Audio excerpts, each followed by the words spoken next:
I ran the FDA, and here I can't control my weight. So I ended up, after COVID, 40 pounds heavier. And I didn't like myself. I said, look, I got to understand, why do I keep on gaining this fat? And what is at the root of this problem? 25% of us are going to develop heart failure. Half of us are pre-diabetic. 25% of us are going to have stroke. We're going to talk about why we're in a metabolic crisis in America, why our food system is so messed up, and what we can do about it both from the personal and the policy perspective. David Kessler is a physician, an author, a public health leader who has served as Chief Science Officer of the White House COVID-19 response team and previously as the Commissioner of the FDA. He's a pediatrician by training. He also served as the Dean of the Medical Schools at Yale and the University of California, San Francisco. It's not your fault you're fat, because the food industry wants to blame you. And that is as far from the biological truth as you could possibly get. I think it's important to change our paradigm of how we think about addiction. I filed this petition with HHS. I think FDA has no choice. It's going to have to get its act together and say, how do we change this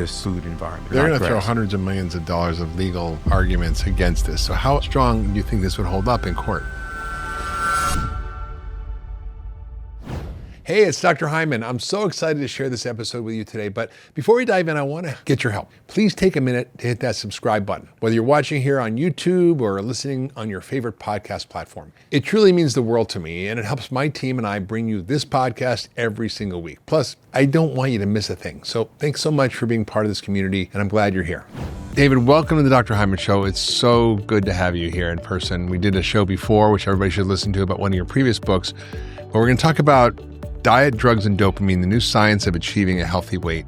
But it's really way more we're going to talk about, which is why we're in a metabolic crisis in America, why our food system is so messed up, and what we can do about it both from the personal and the policy perspective. Because you, for those of you who don't know, you have a very storied career. You were the FDA Commissioner, a Democrat and a Republican president, Clinton and Bush, and you have also got a law degree from the University of Chicago. So you've got this really interesting kind of juxtaposition of medicine and law.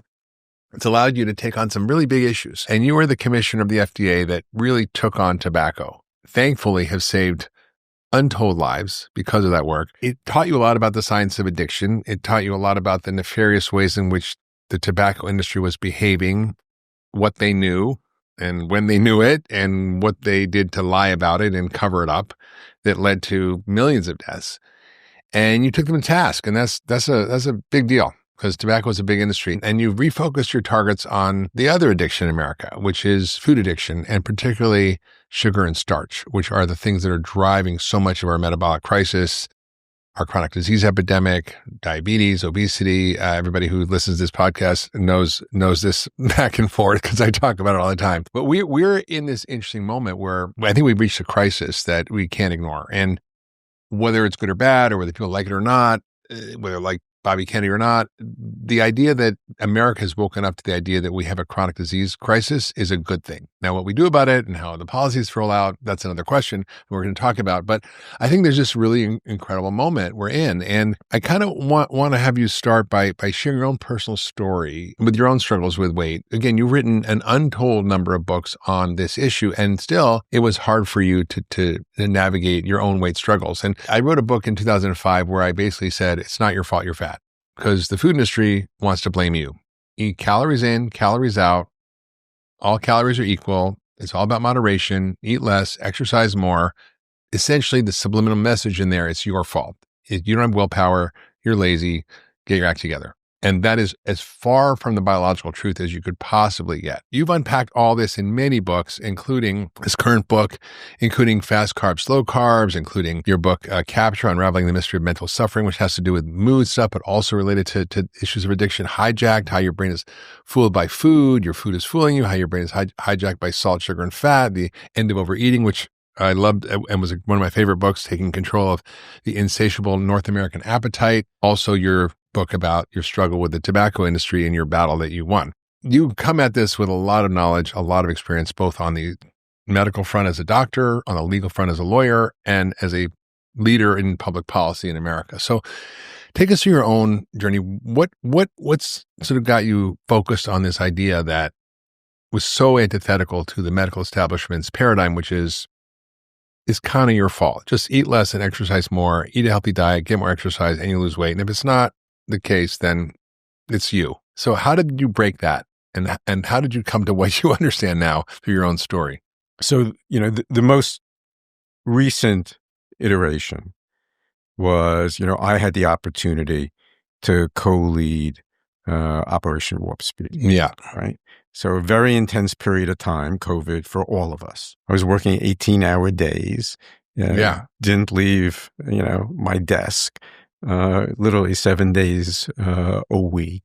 676 million vaccines free, right? We got to the other side and I found myself some 40 pounds heavier at the end of it. And you were working in a government building in Washington? No, I was working remotely. I would go in when I needed to for a secure facility for certain meetings, but I was able to work remotely. The reason I ask is because the food is so crappy in the Senate and the Congress and all the agency buildings. No, but it was also crappy. Just at home. At home. My sense is if just I watched myself eat, right, and how I used food. Throughout the day, for all of us, I think that there are these momentary, just these little ups and downs, and I would use food, to regulate how I felt. So 10 o'clock at night, if I have 3-4 more hours of work, and I'm tired and I'm fatigued, and all of a sudden that those thoughts, well, do I go down to the refrigerator? Do I get something to eat? No, it's not good for me. Yeah, but I got to get through the next 2-3 saving hours. The country from COVID. Yeah, right? Just trying to get through the day, right? These momentary these blips. I was using food to regulate how I felt. Energy, mood. Exactly. My guess is if I were born 2 decades earlier, my parents' or grandparents' generation, I would have probably been a smoker, right? So I grazed, right? Yeah. But I wasn't eating for fuel, right? And I had been here before, right? I would, whether it was med school, made exams, papers, young faculty member on the ER shift. I have to get through the next couple hours. How am I going to power myself through that? Caffeine and sugar, baby. And I was just, I used food to do that. I would always be able to lose the weight, right? I dropped the weight, right? I thought I was done. I went on with my life and I always gained it back. So I was dean of 2 med schools. I ran the FDA, right? I did Warp Speed. Here I can't control my weight. So I ended up, after COVID, some 40 pounds heavier. And I didn't like myself. I wasn't healthy. It's not about that weight. It's about that toxic fat. Right. Right. That's what belly fat. The visceral fat. It's that fat that gets into our liver, that gets into our pancreas, that gets into our heart, right? That's that ectopic fat that's not, it's not where fat is supposed to be. It's metabolically active, right? And I think there is a convergence. I am sensing this, if you just, attended the European heart meetings. If you talk to cardiologists or diabetologists and nephrologists, I think there is a convergence that this toxic fat, this metabolically active, this sick fat, is at the root of much of cardiac, renal, and metabolic disease. And I think medicine, including cancer, including 13 high forms blood of cancer. pressure. Dementia, all of it. I think medicine is just waking up to that. Right. I'm laughing because I wrote books about this 20 years ago. Hello, everybody. Take a bath, right? I don't care about that. I was like, but seriously, I am because, but we all knew weight wasn't good for us. But we didn't understand it was causal. Well, we were doing DEXA scans and when I worked at Canyon Ranch, and we were looking at visceral fat, and we were looking at insulin levels, and we were looking at particle size and lipids, and we were doing glucose tolerance tests on everybody. And we were like just seeing this happening in real time. And it kept getting worse and worse and worse and worse. So I finished, Warp Speed, and I said, look, I got to understand, why do I keep on gaining this back? I mean, and what is at the root of this problem? And that's why, I set out to write the last book, the Diet, Drugs, and Dopamine. And there is no doubt in my mind. I mean, the diet is the primary culprit. I mean, there is no question about that. Now, I mean, it's that diet, in the food in our environment that interacts with our brains and the way our brains are wired. We tended to, we talk about addiction. We used to think addiction was for, the weak, the downtrodden. Yeah. I mean, it was about other people. But there was a lot of stigma about it. I mean, absolutely. But the fact is, and there's a lot of stigma about obesity, which is unfortunate. About both, right? But if you just look at addiction, addiction is not about, I mean, it's, those circuits are in all of us. I mean, I am convinced. I mean, we were, as a species, right? I mean, we evolved to be able to gate our attention, I mean, on that energy dense food that was responsible for survival, right? I mean, in an environment of scarcity, right? We evolved. I mean, those organisms survived if they could gate attention and focus on energy dense food. Yeah, I mean, bitter foods are sometimes harmful, but sometimes not. Sweet foods are universally, but you universally safe. You have two circuits at work here, right?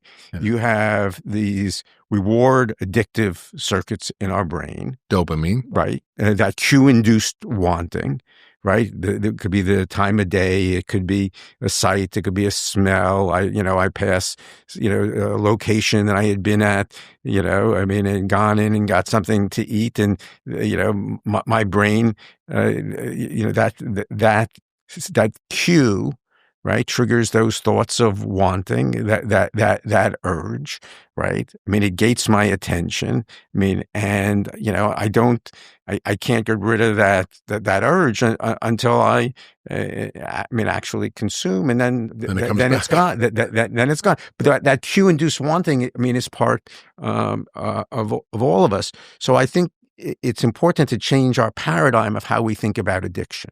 But certainly that energy-dense food, I mean, in that environment, right? I mean, it is, and I saw this, with tobacco. The most powerful reinforcers are the reinforcers that can change how we feel. Well, I want you to break it down a little bit because, people say food addiction, and I talk about it, and I think most people think about it as a metaphor, but it's not. It's actually a fact of biology. And according to a large population study globally, 14% of the global population, including 14% of kids, are addicted to food by the Yale Food Addiction Scale. And so what is this addiction? But there's a spectrum, right? Right. It's not, the 14% is the worst. So we call it, right, and I think that's the mistake here. I agree. It's not about 14%. It's about the 60, 70%, 80% of us. I agree. For whom food is that salient stimuli, that fat, sugar, and salt, that perfect trifecta of energy dense food that capture our attention. I mean, if anything, I mean, the majority of us are wired to focus, I mean, on those cues. I mean, it's that maybe 15% of the population for whom food, is not a rewarding stimulus. Those are probably the most interesting people. I mean, I'm not surprised that 60, 70, 80% of us, find food, highly rewarding and attract our attention and have that call for it. It's what I'm interested in is that part of the population for whom food is not the salient stimuli, and what is it about them? Right? But it can be like for example, I don't think, an addictive personality. I don't have the dopamine receptor genes that require me to get more dopamine stimulation to feel good. But if I go on a rant of sugar, I'm just going to want more of it. Like, even if I don't have that predilection, and most of the time it doesn't bother me, but like occasionally, like if I'm in a stressful situation or whatever, I'll go, oh God, I'm really like. But that past learning, hooked. that past experience, that exposure, right? I mean, begets, more of that. I mean, it's all that cue-induced wanting. So what is going on biologically? Like, is it the same as heroin or cocaine or nicotine? Like, what's actually happening? So we got to be careful no doubt there are differences pharmacologically. So if you look at the dopamine hit, I mean, heroin and amphetamine is clearly in a different ballpark as far as the extent of that hit. Nicotine, on the other hand, is probably much closer to food.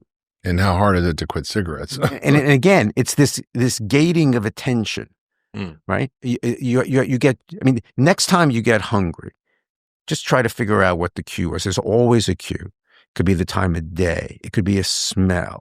Something triggered that thought, and that thought created this, that sense of wanting. Yeah. Right. And that cue-induced wanting, right? I mean, is what really I think that's part of all of us. And in the extreme form, I mean, it's food addiction. And many people, you can just call it sort of disordered eating. But and at the heart of that, I mean, what we took fat, sugar, and salt, put it on every corner, made it available 24/7, made it socially acceptable to eat anytime, and cheap, right? artificially. And cheap, and we created this food circus. What did we expect to happen? It's a food carnival out there. It's it's a toxic nutritional landscape that we're all exposed to, and causing this toxic fat. So that visceral adiposity, right, that you've been studying, right? I mean, is it the heart of much cardiorenal, metabolic disease? It starts early in life. I mean, we are seeing it in the liver of our kids, right? I mean, it gets into the heart. 25% of us are going to develop heart failure. Yeah. Right? I mean, 30, 40%, diabetic. Half of us are pre-diabetic. 25% of us are going to have stroke. And at the cause of that, I mean, there is this, I think, finally, this convergence in medicine, I mean, and in public health. We know what the problem is. But David, what's really striking to me is I co-founded a new company called Function Health that allows people access to their personal health data and lab testing. And I asked Quest Labs, who's our lab testing partner, I said, how many labs that get submitted test for insulin? And they're like, oh, less than 1%. Less than 1%. And insulin is the first thing to go awry when you actually have this visceral fat. It starts to go up and nobody's checking it.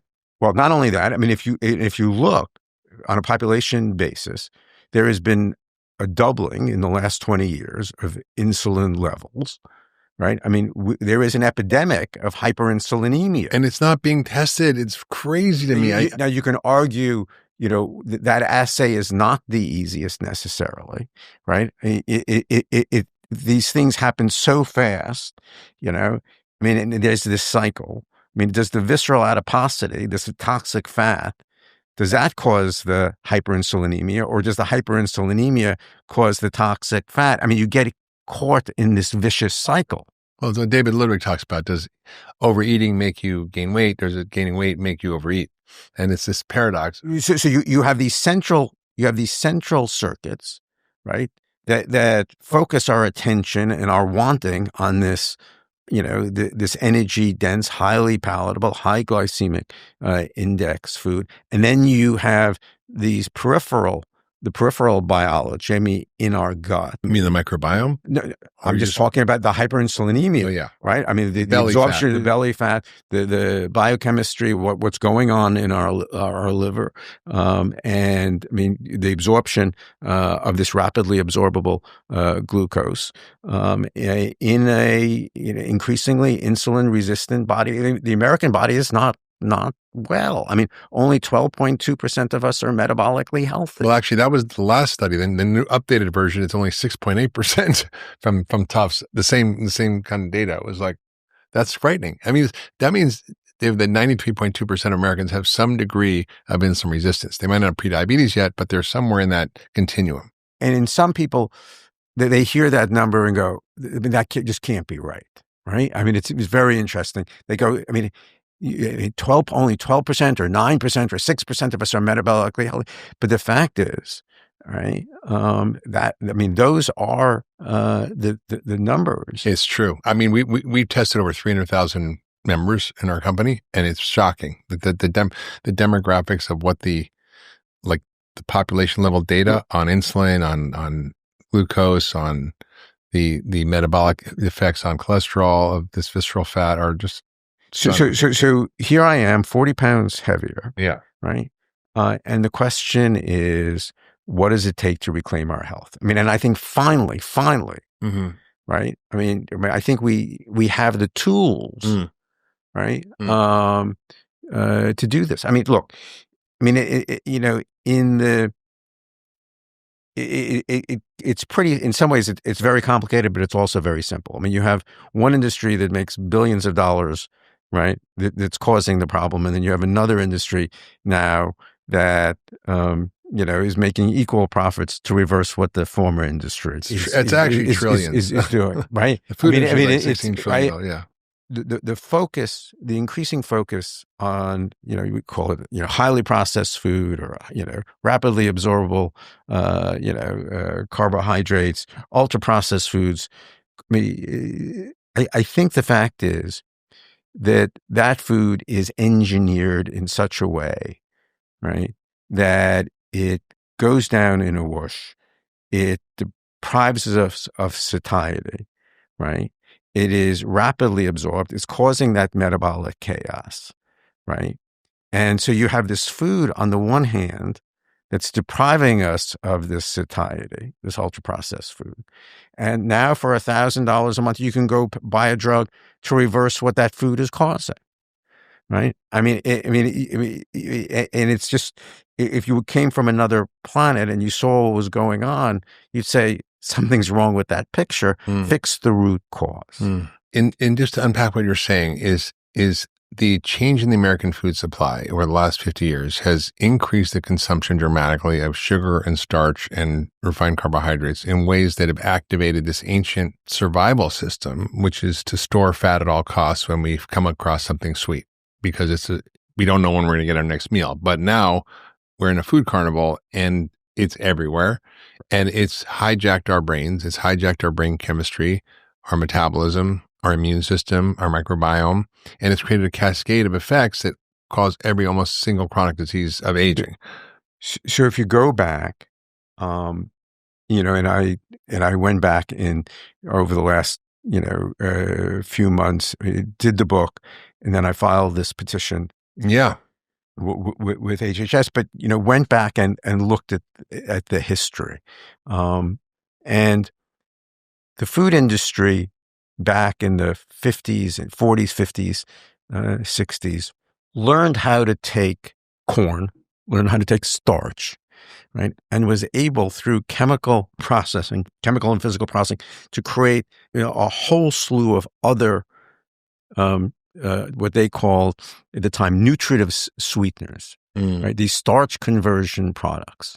They have names called maltodextrin or dextrose or aminoxylose or maltose, corn syrup and corn solids. I mean, and that gave birth to an alternate universe.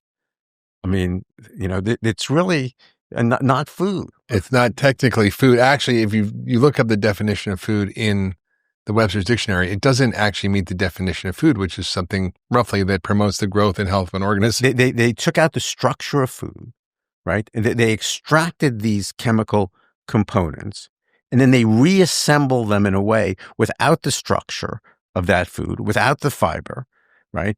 All that slowed down eating. Right. And they took I look at this ultra processed foods and I say, there are four components to this stuff, right? Just when you look at how it's made, there's these refined sweeteners. There are these refined starches, in flours. There's these added fats and oils, and there's salt, right? And what the industry did from after it generated all these, chemical ingredients, right, was to reassemble them I mean, find some other chemicals that added to mouthfeel or texture, and they were able to dial in, right, that palatability. This wasn't an accident. Certainly wasn't an accident. Like the tobacco companies were like, oops, we didn't know it was addictive, but baloney. The tobacco industry did the science. They did exquisite pharmacology. They did all the EEG work, the imaging work. They knew everything about nicotine. Secretly hiding the data. Correct. And we went inside, to do the big investigation into the tobacco industry. And when I did that, my friends at night, I had to teach me everything about addiction. And one of the tests on addiction was whether laboratory animals self-administered nicotine. Correct. And they pressed a lever for nicotine, whether it was rewarding, whether it set off those reward circuits, right? I mean, of the brain. And they always had a positive control there of sucrose. And I said, well, what about sucrose? Tell me about that. Why are you using that as a positive? And they never paid attention to me. Yeah. Right. And that's what got me interested. What the industry did was it generated this whole new generation of industrial sweeteners, these starch conversion products. And we're able to take those ingredients, right? Again, not in the context of food or food structure, that food matrix, right? Which is so key to that absorption. And reassemble that and make it highly palatable and energy dense and accessible. And it was cheap. No one went to study it. No one asked what was the effect of destroying that food matrix, leaving that aside and just isolating these energy dense, in chemical ingredients that you see on that ingredient panel, that, you look at and you go, I don't know what half of those mean. Right. And to reassemble it, and no one asked what was the biological effect. No. So if you take starch and you subject it to, there's these, number of processing techniques. One's called extrusion. It basically molds that starch and that, into any kind of form. Side shape, color. It gives you the thousands of products that are in the middle of that grocery. But to do that, you have to take that starch and exert these shear forces and these temperatures to change the molecular structure. And no one asked what happened in the body. No one asked what was going to be the metabolic consequences of that. Well, it's interesting. They may not have asked that, but they certainly knew the brain biology, and they would do functional MRI imaging about what lights up what. And so they actually, like the tobacco companies, design these foods to be addictive. Absolutely. And we will see, okay? My guess is some in the food industry may have done that a bit, but my guess is they had their head in the sands deliberately. They didn't want to know. Yeah. Right. They went ahead and they created this alternate universe of, this food system, this ultra processed food, of which these refined carbohydrates, these processed carbohydrates, these added sweeteners were a key component. Again, they had these, added fats and oils too. They had this salt, right? And it all ended up being very rapidly absorbed, causing this hyperinsulinemia, causing this visceral fat. And certainly in anyone who is along that path, already, having, challenges, with their weight, that insulin resistance, if you add these energy dense, high glycemic foods, to somebody who's, insulin resistant, it's adding, that's where you're adding that fire. Exactly. And that's what's going on. Yeah. And that's why, and again, it's not just the hyperinsulinemia. It's not just the fat. It's that the liver consequences, the consequences in the pancreas, the consequences, that ectopic fat in our heart. Yeah. That's heart failure. That's causing some of this atrial fibrillation. That's right. That's not where fat's supposed to be. No. And that fat is metabolically active. And it's neurochemically active, and it's immunologically active, and it's hormonally active. Go back. I mean, what's the cause of this? I just want to double click on what you're saying because it was so important. The way in which food companies have taken commodity crops, soy, wheat, and corn primarily, and deconstructed them. Correct. Broken them apart chemically, Correct. altered their chemical structure and Correct. composition in ways that are completely new to nature. Correct. They're Frankenmolecules. Correct. And then they reassemble them into things that look like food, but actually aren't food. Bingo. And they were cheap, right? They dialed in palatability. They dialed in, that sugar, that fat, that sweetness that trigger our reward circuits in many of us. Right. And that caused that metabolic harm because when you eat this, it goes down in a wash. It's rapidly absorbed. There's no satiety. There's no feelings of fullness. Right. I mean, it just gets so rapidly absorbed. It causes this hyperinsulinemia. And it's the reason why we're seeing the chronic disease that we're seeing in this country. I mean, we now understand this is the primary culprit. 100%. Amen. Hallelujah. I've been saying this for decades. Thank God you and others are figuring this out. I think what I want to now do is kind of dive down a rabbit hole because in America in this moment, there seems to be a rare and unique opening to have a conversation about this, that ultra processed foods has been a part of a national conversation now. It wasn't even a thing 20 years ago. It wasn't even defined. It was just junk food or processed food or fast food. Now we have a term for it. Started out of, not a perfect definition. No, I was going to say that. Right. I mean, we have to be careful. Well, right. I'm going to get to that. I'm going to get to that. So there was a Brazilian scientist who came Carlos up with Monteiro, who came up with the NOVA classification, which was an attempt to try to figure it out. There are a number of other classifications, right? But what's happening right now is that the FDA, where you're a commissioner, has requested an RFI, request for information from scientists and experts around the world. What is ultra processed food and what should we do about it? How do we think about it? How do we? It's asking for the definition. It's asking for the definition because unless you know what the definition is, you can't actually start to regulate or legislate around it. Yes and no. So certainly if you want to label something ultra-processed food, you have to come up with a definition, but the industry will challenge that. That definition will always include certain things that you can argue, well, is this healthy and it's ultra-processed? I mean, there's always going to be those debates, at the extreme. But we certainly know what's in the components of this food. It is refined sweeteners, it's refined flours and starches, it's these added fats and oils, right? I mean, it's salt, and it's these other chemicals that give it texture and mouthfeel, right? And this drives in the palatability. Yeah. So we really do know what these foods are, and we know these foods don't exist in nature. Yeah. And you, just to be clear for everybody listening, you've submitted a petition to the FDA that was based on their request for information for ultra processed. No, I mean, actually, it wasn't for the request. It wasn't because of the request for information. Oh, I thought it was. No, the petition went in separately, right? I mean, it certainly is consistent with that, right? And looks at this food system, looks at this system that got developed in the 40s and 50s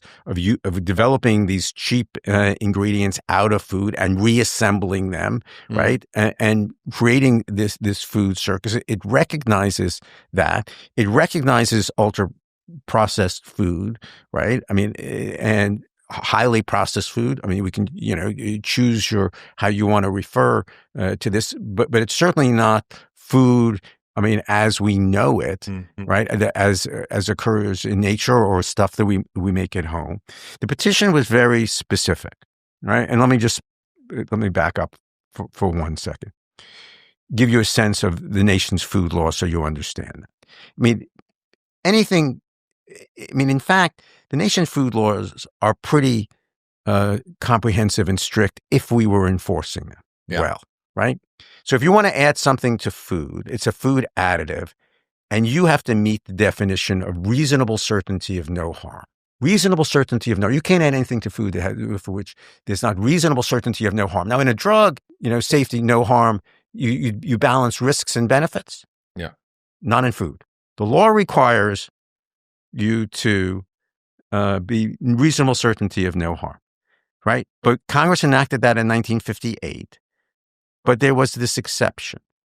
There was a term called GRAS, generally recognized as safe. If you were generally recognized as safe, if you were GRAS, you didn't have to come in and prove that you were reasonable certainty of no harm. You can just go onto the market, and the industry was able to self-determine whether it was GRAS. So and I went back and I found this document, 1988, that it actually had its predecessor documents in the 1970s. And it was the GRAS evaluation for corn syrup, corn solids, dextrose, right? Maltose, maltodextran, all those starch conversion products. Most of those are derivatives of corn. And gave rise to the modern highly processed food. I mean, go look in the middle aisles, right? Mm-hmm. Those corn syrups, corn solids, maltodextrans, right, were the essential items that gave rise to this industrial revolution of all this highly processed food. And there's an 88 document where the FDA says that it looked at corn syrups and corn solids and the maltodextran, dextrose, etc., and said there's no link between those substances and obesity, no link with diabetes, no link with cardiovascular disease, and therefore that stuff is GRAS. Mm. But they hadn't studied the link. Let me so understand GRAS. FDA, right? FDA doesn't have to show that something is unsafe, right? In order to be GRAS, there has to be a consensus among experts trained in the field, right, out there, that there's a general consensus that the substance is reasonable certainty of no harm, right? And these substances were granted GRAS status. So if I ask you today, and I lump these ingredients into this term called processed refined carbohydrates, right? You know it well. Yeah. You've written about it, right? Before the term ultra-processed foods, we understood processed refined carbohydrates. Yeah. Processed refined carbohydrates are an essential part of ultra-processed foods. Yeah. We can agree. You can't have these ultra-processed foods without these processed refined carbohydrates. The machinery, the corn syrup, the corn solids, you couldn't use, in fact, sucrose would gunk up the machines. You needed, for that viscosity, for that lubricity, et cetera, for these machines to work, to give rise to that moisture in all this processed food. Yeah. You had all these starch conversion products that the industry learned to use. So I ask you, is there general recognition of safety among experts that corn syrups, corn solids, maltodextrin are safe? Today, the answer is no. Then I think they didn't know. The thing about GRAS, just because something is GRAS, let me give you two other pieces and then we'll put it together. Just because something is GRAS back in the 70s doesn't get you home free forever. Just because you were GRAS back then, you have to continue to be GRAS, right? And the burden is not on FDA, the burden is on industry. So why hasn't the FDA held them to account? Bingo. So that's where the petition goes. So the petition basically looks at these corn syrups, corn solids, these refined, what I call these refined processed carbohydrates. Now, I exclude, anything that's made in home, sugar, flour, starch. You want to make cookies with flour and sugar. I don't deal with that. But what would you deal with? See, the Food and Drug Act deals in ingredients. It doesn't deal in processing, so you have to focus on what the ingredients are. So if you just say, FDA, go deal with ultra processing, right? So you have to come with what's the ingredient. But the law says, if you have an ingredient, right, you have to generally recognize safe under the conditions of use. So if you take that carbohydrate or that rapidly absorbable carbohydrate and you subject it to extrusion or certain kind of processing, then you consider that processing.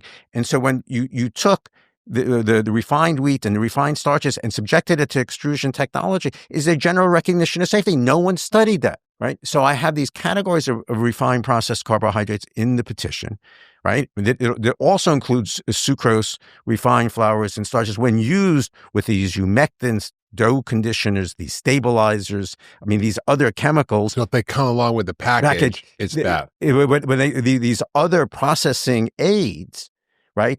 I say there's not general recognized as safe. And it's a matter of science and law. These substances can't be GRAS today. You know, it just reminds me of when T.H. Huxley heard of the theory of evolution. He said, "How stupid not to have thought of that." Right. So in order to put this together, so I had to go to law school. I had to do tobacco. I had to be FDA Commissioner. I had to write these books. And then all of a sudden, it couldn't be more simple. Yeah. Right. Yeah. We have this huge chronic disease problem. We know the culprit. Right. We understand the metabolic harm. We understand the toxic fat, in our liver, our heart, and pancreas. We know that our diet is the primary culprit. We know that it's these rapidly absorbable carbohydrates.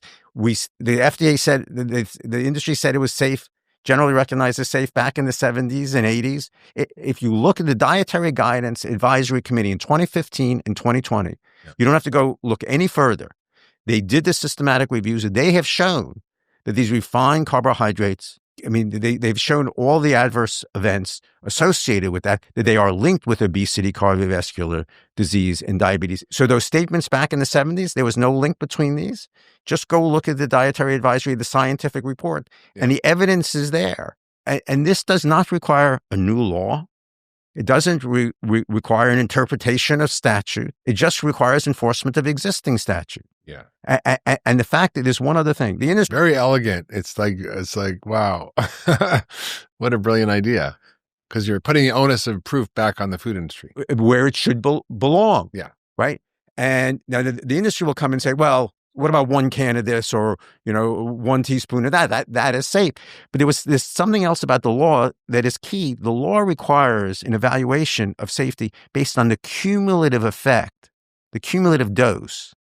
So, if you go look around, right, you see what the cumulative effect of processed refined carbohydrates, at the doses we're currently consuming them, they are not safe, right? So they got on the market because they were GRAS. You can't be GRAS anymore, right? So in some ways, it's self-executing. The industry does not have a legal basis to be selling these processed refined carbohydrates if they are not GRAS. And they're going to throw hundreds of millions of dollars of legal arguments against this. So how strong do you think this would hold up in court? I think that it's easier than tobacco. Easier than tobacco? I think it's much. Tobacco, certainly, I don't want to get overly legal, in a post-Chevron world. For the lawyers, Citizens United. In interpreting the statute. This is the existing law, right, requires that these substances be generally recognized as safe. There has to be an expert consensus, a consensus among experts. The FDA does not have the burden. The industry has the burden. All you have to do is show that there are these questions about the safety, right? Any doubt in your mind that processed refined carbohydrates, there's questions about the safety? That's all FDA, that's all. I don't think anyone, what was striking about it, so I submitted this petition, right? Fair to say that the nutrition community has divergent views within the nutrition community. Of course. Right? There are all these, very strong views, very strong. In some ways we eat our own, yeah. In the nutrition community, right? You've lived it, you see the effect. The one thing that was striking is when everybody I said, processed refined carbohydrates are not GRAS. Everybody looked at that and go, oh, right. We could agree on that. Yeah. So again, does this deal with all processed foods, all ultra processed foods? No. Could I have gone after added fats and oils? Could I have gone after salt? Right? Could I have done those? But if you look at that, what's driving this metabolic harm, I think 80-90%, of the culprit has these processed refined carbohydrates. Maybe it doesn't deal with everything. So how do you thread the needle on the dose question? Because if you have a cookie or two once in a while, it's not a big deal. but it's the cumulative dose and the The threshold. law requires you to evaluate under the conditions of use as it's being used. You need look no more than just look around us. So would you say, like, if it's more than 5 grams of sugar, refined carbohydrate, or how do you do that on the? But that is going to be. Look, I think FDA has no choice. I mean, I think the secretary and the FDA, I don't think these things are GRAS, right? And once these are not GRAS, figuring that out on what can be safe shifts to the industry, and the industry is going to have to come in, and it's going to have to get its act together and say, how do we change this food environment? The ability to remake our food system. So if the FDA enforces and says this is no longer GRAS, we missed the boat. We kind of had a blind spot here. Now we get it, and as of tomorrow, all they have to say is not GRAS. It's not GRAS. And then what happens? Then you have to give the industry certain time, 2 or 3 and years. then they can come in and they have to figure out how they're going to remake and reformulate food, right? So that Americans can thrive. Basically, the minute the government says it's not GRAS, it gives them a deadline. I mean, I'm not even sure it's whether the government government doing that would certainly be very important, but I actually think it's self-executing. I think under the law, the food lawyers I've talked to, I mean, I don't think you can credibly say it's generally recognized as safe. Certainly if the government does that. Enforce it, right? Well, so you're exactly right. I mean, and the FDA did issue this document in '88 that said these things are GRAS. So I think FDA has to say that it is not GRAS. People say it will take FDA a long time to study this and to figure out all the answers to these questions. Now, they got it wrong. The burden is on the industry to show that it's safe. Yeah. I mean, the FDA simply says, hey, just look at the Dietary Guidance Advisory Committee scientific reports. These refined processed carbohydrates, I mean, there is a link with obesity, cardiovascular disease, and diabetes. Maybe we didn't see that link back 4 or 5 decades ago. Maybe that was an error that we didn't foresee. But what about the dose question, to be back to that? Because I think that's challenging, because it's like the dose makes the poison, according to Paracelsus. And so exactly. But look at our food environment and then go to the European food environment where there's much less ultra processed food. Yeah. Right? Much healthier. And so the question is, we're going to have to remake our food environment. Mm-hmm. And remaking our food environment is going to mean that the dose is going to have to come very substantially down, right? Because no question, at current doses, at current consumption level, current cumulative consumption levels, right, we see the harm. I mean, and the harm is demonstrable. Just look at the American body. We see that effect. According to recent USDA data a few years ago, it was like 152 pounds of sugar and 133 pounds of flour per person in America per year. That's almost 3/4 of a pound a day. That's a pharmacologic dose. We are consuming, right, about 500 calories a day more. Now, maybe calories aren't everything when it comes to toxic fat, but it's certainly part of that. It's the toxic fat plus the refined, rapidly absorbable, glucose. I mean, it is contributing to this hepatic fat. But certainly those calories plus the refined processed carbohydrates are the toxic. Well, the calories are usually the refined carbohydrates. That's where they're coming. I mean, exactly. It's not like we're eating 500 calories more of meat or chicken or fish. So if you look at what it is, it's about 200-300 calories of these refined grains, mm-hmm. right? It's these starches and flours, right? It's more sweeteners, although increasingly the sweeteners, are these artificial sweeteners, right? I mean, it's not the corn syrups. They've been replaced by these newer chemicals. I mean, that sweeten foods. So you have these added fats and oils, you have these refined starches, and you have these added sweeteners, and that's what makes up the additional 500 calories. And you were going to have to rethink the formulation, of these foods. Look,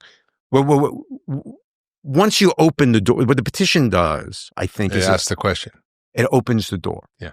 And once you open the door and say, hey, it's no longer GRAS, There's no turning it back. Have you ever wished there was a trusted space where you can get real support on your health journey, where your questions get answered and you don't feel like you're doing it all alone? Well, that's exactly what's happening inside my brand new membership community, the Hyman Hive. And I couldn't be more excited about it. Thousands of members are already inside, sharing wins and asking meaningful questions, supporting one another like never before. The conversations are powerful, the camaraderie is real, and the community is growing every single day. Inside the Hive, you'll get monthly live sessions with me, office hours with our resident functional nutritionists, science-backed protocols, monthly challenges, behind-the-scenes content, and so much more, all designed to help you create healthier habits that actually stick. Whether you're just getting started or fine-tuning your routine, the Hive meets you where you are and gives you the tools and support to keep going. If you're ready to take control of your health with a community that truly gets it, join us at drhyman.com/hive. That's drhyman.com/HIVE. So, David, you're in a room with Secretary Kennedy, FDA Commissioner McCary, you, maybe a couple other scientists, maybe me, I don't know. And we're sitting there in a month from now. What are the steps that you're going to tell them to take to actually make this a reality? Because this seems to be like a loophole that you found that nobody's been thought about before that actually could solve the problem. It certainly gets the ball rolling. It reframes the debate. It gives us the tool. So what did we do? Understand, when tobacco started, actually tobacco started with a citizen's petition, 1988, right? The American Lung Association, American Cancer Society, American Heart Association submitted a petition to FDA. It was sitting there when I got there. It said FDA should regulate low tar, low nicotine cigarettes as a drug. Why low tar, low nicotine cigarettes as a drug? Didn't quite make sense, but it gave the regulatory hook, right? It gave the authority, to ask those questions. And we reframe the question, not is low tar cigarette, low nicotine cigarettes a drug? We reframe the question, is nicotine a drug? And once we asked that question, we did the investigation into the industry. We found out what the industry knew, right? We got those hearings. Remember the CEOs testifying? They believed nicotine right? And then there was all this legislation. Took 2-3 decades.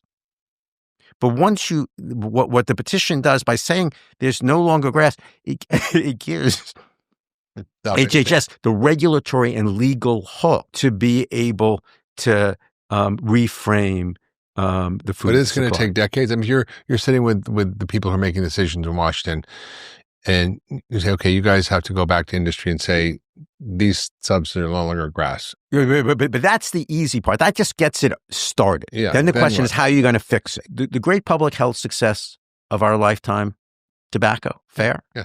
Right? Yeah. What in the end worked? Litigation. Go ahead. Labeling?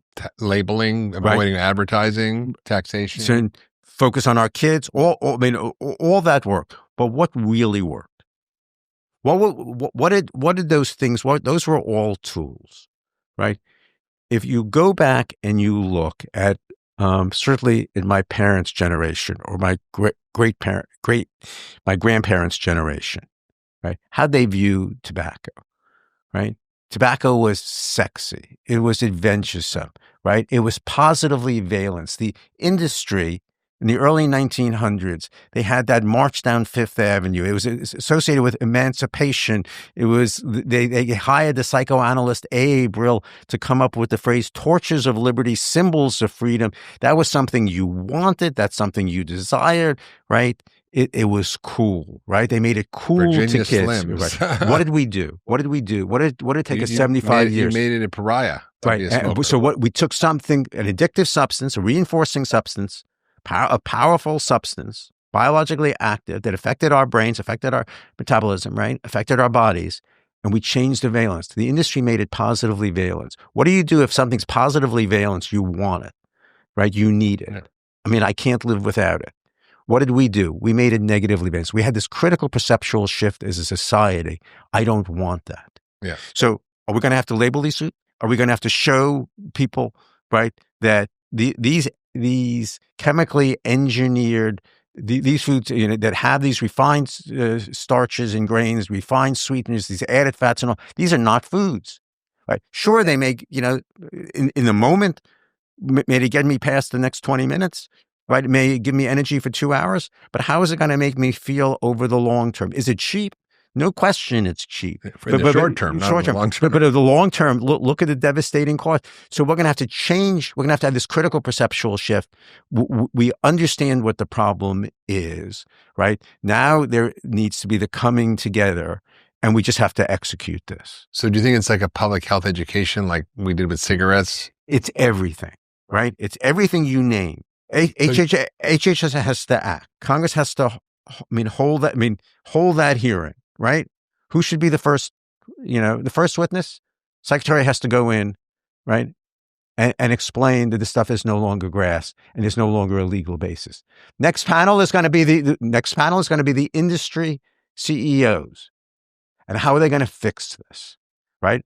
And the question is the industry going to just take the position, defend? Or is the industry going to understand? When tobacco, when we started, the industry was defend. This is great. I love this idea. I'm actually good friends with the chair of the subcommittee on health in the Ways and Means Committee, who wants to have hearings on these things. So I think since Medicare is overseeing the health of America in many ways, it would be an interesting place to have these hearings. HHS has to do its part. We have these hearings. The food industry has to come in with its solutions, and it's going to take. Is it just going to be the revocation of GRAS that's going to solve this? No, but it's going to have to put together that comprehensive package. But I love the idea of having industry experts and CEOs held to account. I love the idea of scientists and people in the government actually testifying about this. And government doing what it can do. And FDA now has, in this petition, it has the regulatory hook. I have shown this to the best food lawyers, in the country. And this is straightforward. I read it and my jaw was on the floor, and we're going to link to it in the show notes. So if anybody wants to read it, I encourage you, or you can just read the New York Times about it, article that you were featured in, which is also quite good. Or just throw it in ChatGPT and ask you to summarize it for you. And if you go back to the book, you go back to the book, there's a chapter. Yeah. I think it's chapter 23 that said you could not have designed a better weapon to blow up the American body. Meaning the petition, or you mean the food? The food industry. If you look at what we did, okay? I think it's like lead in the pipes in Rome. It's like the end of the Roman Empire. It's the end of the American Empire, and it's something we bring on ourselves by the permissive nature of how we allow the food industry to run roughshod over American people, how we don't properly regulate it, how we allow things like advertising of junk food to kids that are banned in most countries, how we don't have clear warning labels on food that's harmful for you. Now, up until now, the industry has been able to, do this with impunity, put this out, right, and say it's not my food. It's the dietary patterns, right? But it's these industrial foods that created the current dietary pattern. Right. So there is, and we need just complete full picture here. Right. So the question is, what do you do if you're the individual? Yeah. Right? How do you protect yourself from this environment? Because clearly we've been talking a lot about the public health interventions, which have to happen, but it's absolutely key. Yeah. So again, I left Warp Speed 40 pounds heavier. Right. And metabolically, my body was not good. I started losing weight, and I went on my typical, low carb kind of diet. I lost a couple of pounds, right? It wasn't going as quickly, as I wanted. Interestingly, and I had a kidney stone. Losing weight. I was at risk for kidney stones. I found myself in the ER. Yeah, I was just, dehydrated and, had the kidney stone. They drew blood, and I had this elevated calcium level. Why did I have an elevated calcium level? And this didn't make sense. So I went to an endocrinologist, right? And parathyroid hormone was No. It was a spurious result. Oh. It was a spurious result, but the endocrinologist happened to be doing some of the clinical trials on the GLP-1 drugs, right? And I said I was losing weight. And he said, do you want to try to go on the GLP-1 drugs? You qualify. My BMI was greater than 27 with a comorbidity. And I'm writing this book. And I said, hey, I wanted to experience it, right? Diet, drugs, and dopamine. And dopamine, right? I mean, the dopamine I had, right? Those, and there is, when you look at the biology, and I think that this is key. I think, first of all, what are the one thing the drugs show, right, is they are highly effective. No question you lose weight on the GLP-1s for the vast majority of people. 95% of people lose weight. They are not the be-all and end-all. They're not the whole story. They're only one tool. They have real adverse events, right? But if you look at those drugs, certainly those drugs work through biology. So it's proof that it's not willpower. We can agree on that, right? Right. But what the pharmaceutical, but how are these drugs really working? Right? Why are they so effective? We talked about this hedonic, this reward, this addictive circuit in our brains, this dopamine circuits in our brain, the reward circuits, right? There's another set of circuits, right, in our biology. You mentioned it when you talked about better. There are these aversive circuits, right? And so what do these drugs do, right? I mean, these drugs delay gastric emptying, right? They slow down the movement. Highly processed foods increase the speed of the food. Slows your gut down. It slows your gut. And we've all experienced it. We've had the flu. Our gut slows down. You're not hungry. You're not, but how do you also feel? When you have the flu and you don't want to put anything else in your stomach, right? Feel nauseous. So what these drugs do is they delay gastric emptying and they push you to that edge of nausea, right? What's strong enough to overcome the addictive circuits? Wanting to puke. No, so you laugh. Now, the great thing about these drugs is they titrate. I'm not the kidding. dose. I'm just no. But that's exactly how this is work. So what happens? The way these drugs work is they have this spectrum of there's the spectrum of satiety. There is fullness, right? There's I'm satiated, and then there's Thanksgiving Eve fullness, right? Oh, yeah. I mean, where you push, and then there's the I push you over to the avert GI effects of that nausea, right? I mean, the acute effects, if I push you over the edge. So what these drugs do is they stimulate that circuit, right? The gut and the brain, I mean, it's working on the area postream of the hindbrain and the gut. You delay gastric emptying, you push people to that edge of nausea. Now, everybody feels this differently. And what do you do? If you know you're going to put food in your stomach and it's going to make you feel ill, what do you learn to do?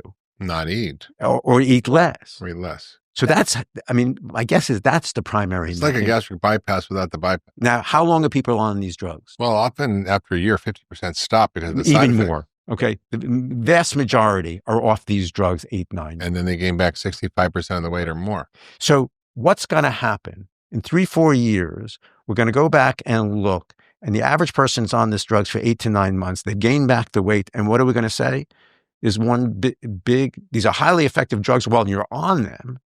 But if you go off them, right? And if you go off them, understandably, they don't work when you're off them. Right. But while they're on them, they delay this gastric emptying. And you need this seesaw, these reward circuits that's going to make me feel better. And this is going to, increase satiety and make me feel full. I don't want this, right? Just because I was born without the genes to have this satiety and I need this drug, there should be no shame associated with using these drugs, right? But we got to figure out how to use these drugs wisely, right? They are an important tool, but they are not the only tool in the toolkit, right? So can you use these drugs to change, your relationship with food, to condition yourself to eat less?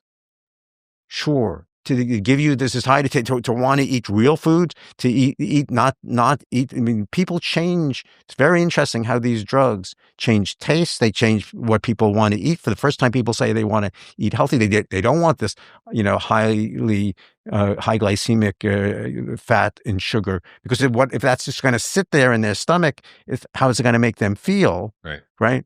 But we have very powerful tools that are highly effective, but we don't know how to use them in the long term, right? What's your sense of these drugs long term? Because we're talking about covering the Medicare. I mean, people should have. I mean, imagine struggling with your weight for your whole life, right? And you have this real. I mean, that beer belly, right? I mean, let's right. That beer belly. I mean, the average male in this country who's 50, 60, 70 pounds overweight, and where is that fat? Belly fat. And what did we actually, that dad bod or whatever people refer to it. I mean, but we made it cool in this country, right? But in fact, what's going on with that beer belly? I mean, we got to help. I mean, that beer belly translates into heart failure, into these drugs are a tool to get us there. But if more than 50% of people are, but we got to give people care. You got to marry it with nutrition and exercise and coaching and support. And it's not your fault, right? Okay, but the one thing you can decide to do is to do something about it. But you have to be. But then we have to give people help. I mean, personally, I think it's malpractice to prescribe these drugs without a nutrition consultation, without higher protein intake, without exercise training and building muscle. And if we're just going to put people back into an environment, right, with all this ultra processed foods, what's going to happen when they're off the drugs? Yeah. So we got to change the food environment, but we got to give people the tools and give people the care. I mean, this is what you've always stood for. Fair? Yeah. This is what you've cared about. Yeah. But I mean, people talk about longevity. What's longevity? Let's really talk. What's longevity?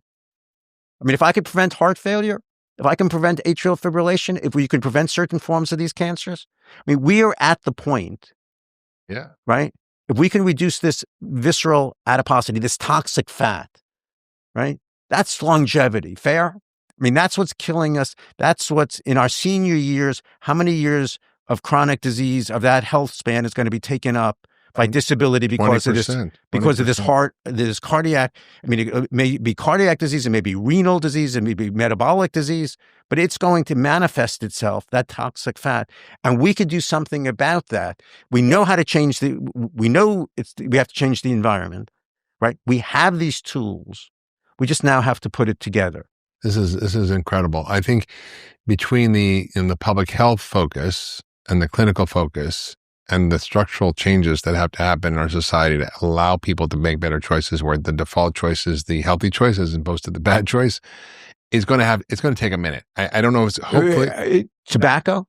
Yeah. How long did it take us? 30 years. All right. This is as big as tobacco. I think it's bigger, but the question is, everybody eats. Not everybody has to smoke. But you don't have to eat ultra processed food. You don't have to eat in this alternate food universe. Yeah. It's true. It just requires a whole restructuring of everything from field to fork. And that is really important because it's not just a policy issue. It's not just a personal choice issue. It's like how we grow our food. And it goes back to But it's how we're making this food. Soil and how we're processing it. But look at how this ultra processed food is coming together. It's not food. No. Right? I mean, they're taking, right, these supercharged ingredients and putting that together in some kind of mixture, and then they're adding back that palatability. That's not food. Yeah, I agree. I mean, I think if there was one sweeping policy that the U.S. government could make that would change everything, would be like, if you're eating something, does it promote or detract from your health? And if it's something that detracts from your health, it shouldn't be covered by any government policy. You can make your own choice to drink soda, but we certainly shouldn't give it a pass and say it's generally recognized. No, it's sort of like imagine with SNAP, with the food stamp program. Imagine we were paying for $125 billion of cigarettes for Americans. That's essentially what we're doing. So an incredible opportunity to get this done. There's an incredible opportunity. Yeah. Right. Yeah. We understand what we need to do medically. There's finally a convergence. So what's going to tip this point? Like you wrote this petition. It was brilliant. It was like this insight that I was like, oh my God, why didn't I think of that? It's so good. And it makes sense. And it seems straightforward. So how do we get this over the finish line? Because you and I and a few others. There's not one finish line. In tobacco, there wasn't just one finish line. It was a series of chapters. We got to get HHS to act on the petition and simply say, get the ball rolling. I'm on it. Okay? I'm on it. All right? I mean, if you do that, right, then you open up you have the hearings, right? I'm on that too. Okay? And you bring in the food industry, right? I can help that happen. And they got to be able to, part of the solution, we're going to have to give people care. We can't just wait to change our food environment. People need care today, right? These drugs are they're powerful. They're not the whole answer, okay? But we have to give people access to real food. We have to give people access to care. I mean, and finally, what you've always wanted to do, I think we can reclaim our health. I love this. This is beautiful. And what a wonderful place to end. We can reclaim our health. And, you've been a pioneer in this space for a long time. I have huge respect for you. I followed your work from the days back when you were the FDA Commissioner under Clinton and Bush. And the fact that you took on tobacco and won, I think, it would be a beautiful bookmark to your life to take on the ultra processed food industry and create a win for America. And I'm going to do whatever I can to help you because I have little levers I can pull. I know people, people. We can pull this together. And I have elevated this petition to a bunch of people in the administration. I'm also, wanting my community listeners to also talk about this to their congressmen and their senators to start to socialize this idea because it is a powerful idea. There's sometimes these ideas that happen once in a while that catalyze some shift. And I think this is one of those ideas. It's simple, it's clear, it's irrefutable. This time has come. Let's go. Thanks for having me. Yeah, thanks for being here, David. If you love that last video, you're going to love the next one. Check it out here.